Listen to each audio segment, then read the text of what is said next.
প্রস্তাবিত বাজেট পর্যালোচনায় সংবাদ সম্মেলন করে জাতীয় নাগরিক পার্টি এনসিপি।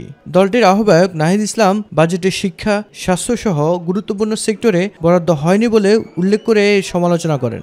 শিক্ষা, স্বাস্থ্য এবং বিজ্ঞান প্রযুক্তি খাতেও তেমন নতুনত্ব নেই, বরং শিক্ষায় ন্যূনতম 2% জিডিপি 2% বরাদ্দ থাকাটা আমরা উচিত বলে মনে করছি এই সময়।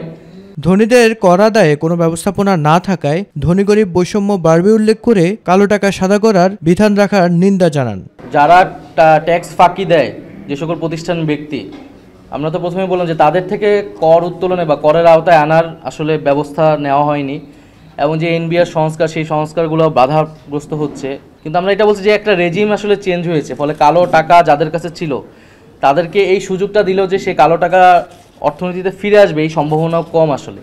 ফলে এই পলিসিটাও আসলে কার্যকর কোনো পদক্ষেপ হবে না আর কি। এছাড়া প্রবাসী কল্যাণ মন্ত্রণালয়ে বাজেট কমানোর সমালোচনা করে জুলাই আহত নিহতদের কল্যাণে যে বাজেট দেওয়া হয়েছে তা যথাযথ খরচ করার আহ্বান জানান নাহিদ ইসলাম। সরকার এই বর্তমান সময়ে যে অর্থনৈতিক সমস্যাগুলো, সেই সমস্যাগুলো তারা অ্যাড্রেস করতে পেরেছে, কিন্তু তার প্রপার সলিউশন বা স্ট্র্যাটেজি বা যেই ভিশনটার কথা আমরা বলতেছি বৈষম্যহীন সমাজে, সেইটা এই বাজেটের মধ্যে দিয়ে আসেনি। অর্থনৈতিক রূপান্তরের যে আকাঙ্ক্ষা, সেই আকাঙ্ক্ষার পূর্ণ প্রতিফলন ঘটেনি বলে আমরা মনে করছি।